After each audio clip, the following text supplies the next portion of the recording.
Hello दोस्तों। RP study के YouTube channel से मैं पूजा कौंडल आपका बहुत बहुत स्वागत करती हूँ।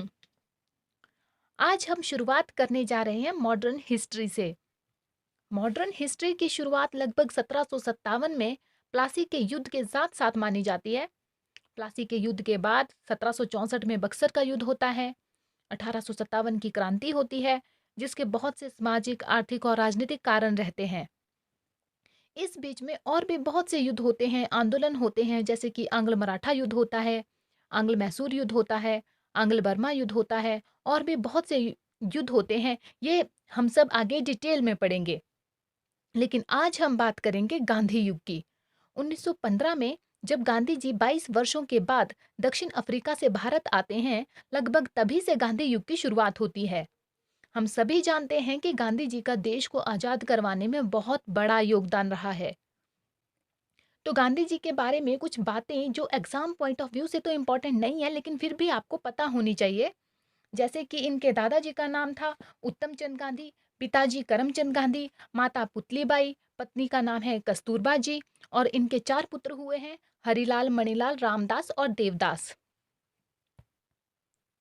इनको बहुत सी उपाधियां भी दी गई हैं, जैसे कि चंपारण सत्याग्रह में सफलता के बाद रविंद्रनाथ टैगोर जी ने इन्हें महात्मा कहा, नेहरू जी ने इन्हें बापू कहा, सुभाष चंद्र बोस जी ने इन्हें राष्ट्रपिता की उपाधि दी, लॉर्ड माउंटबेटन ने इन्हें वन मैन बाउंड्री फोर्स कहा। और ये वही योजना है जिसके तहत भारत पाकिस्तान का विभाजन हुआ है, तो ये वेरी वेरी इंपॉर्टेंट है। और विंस्टन चर्चिल जी ने इन्हें भारत का अर्धनगन फकीर भी कहा है। इनके कुछ प्रमुख समाचार पत्र और पुस्तकें भी हैं जो हम आगे बात करेंगे। और गांधी जी का भारत में पहला जो सत्याग्रह रहा है वो चंपारण सत्याग्रह है, जो कि तीन गठिया के विरोध में इन्होंने किया था और ये सफल रहा था। लेकिन इससे पहले भी गांधी जी ने दक्षिण अफ्रीका में बहुत से सफलतापूर्वक आंदोलन किए हैं। जब 1893 में गांधी जी दक्षिण अफ्रीका गए थे, तो उन्होंने देखा कि वहां बसे भारतीय किस तरह से भेदभाव का सामना उन्हें करना पड़ रहा है, उनका उत्पीड़न वहां पे हो रहा है। तो उनके विरुद्ध भी गांधी जी ने बहुत से आंदोलन किए और वो सफल रहे। वहाँ उन्होंने नाटाल इंडिया कांग्रेस की स्थापना भी की, 2 फर्म भी बनाए, टॉलस्टॉय फर्म और फिनिक्स आश्रम। ये सब हम डिटेल में पढ़ेंगे। सबसे पहले 1901 में जब गांधी जी भारत आए थे, तो उस समय के कांग्रेस अधिवेशन की अध्यक्षता दिनसा वाचा ने की थी और ये अधिवेशन उस वक्त कोलकाता में हुआ था। और 1924 के अधिवेशन की अध्यक्षता खुद गांधी जी ने की है, ये बेलगांव में हुआ था। तो हम देखते हैं दक्षिण अफ्रीका में गांधी जी 1893 में गए थे। वहां दादा अब्दुल्ला एंड कंपनी के एक मुकदमे के सिलसिले में गए थे। 1894 में वहां पे इन्होंने नाटाल इंडिया कांग्रेस की स्थापना की। 2 आश्रम या फर्म की स्थापना भी इन्होंने वहां पे की, टॉलस्टॉय फर्म 1910 में और जॉन्सबर्ग में ये बनाया था, और फिनिक्स आश्रम 1904 में डरबन में।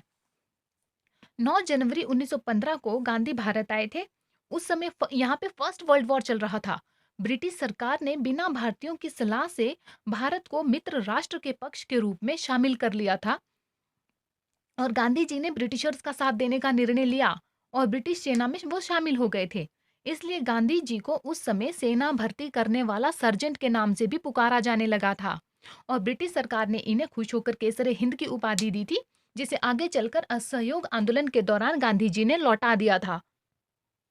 9 जनवरी को गांधी जी वापस भारत आते हैं, इसलिए उस दिन को हम प्रवासी दिवस के रूप में मनाते हैं। प्रथम विश्व युद्ध के दौरान गांधी जी के आंदोलन हम देख लेते हैं। चंपारण सत्याग्रह 1917 में, ये गांधी जी का भारत में पहला सत्याग्रह था।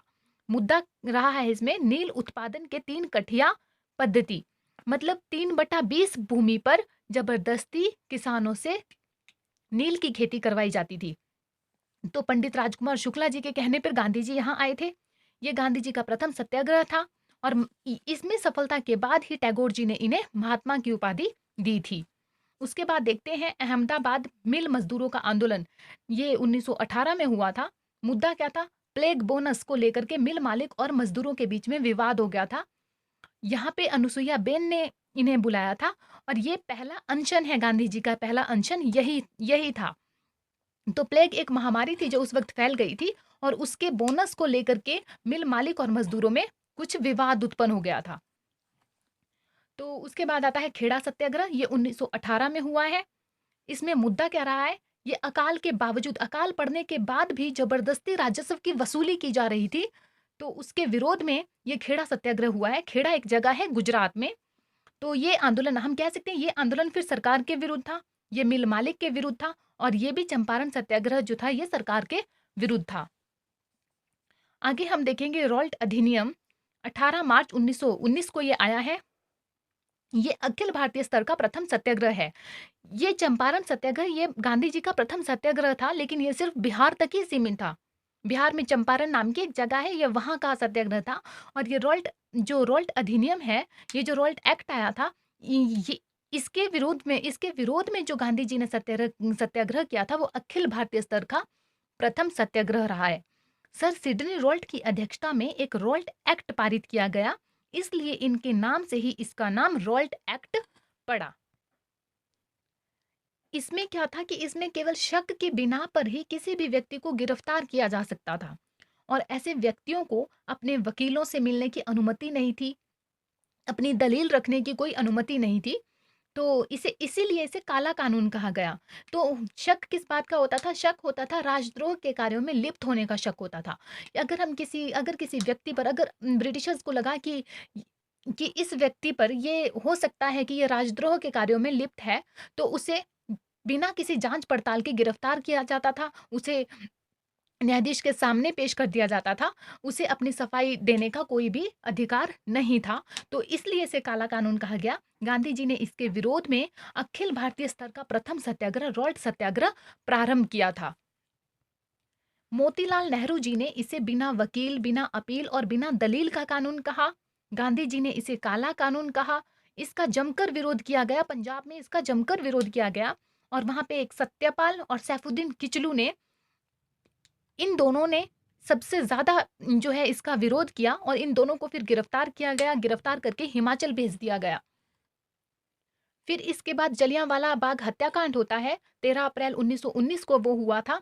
उसके बारे में हम अगली वीडियो में पढ़ेंगे। आप खाली सुन लीजिए कि जब इन दोनों की गिरफ्तारी होती है और इन्हें हिमाचल भेज दिया जाता है गिरफ्तार करके, हिमाचल में धर्मशाला नाम की एक जगह है, वहाँ पे इन दोनों को भेजा जाता है गिरफ्तार करके।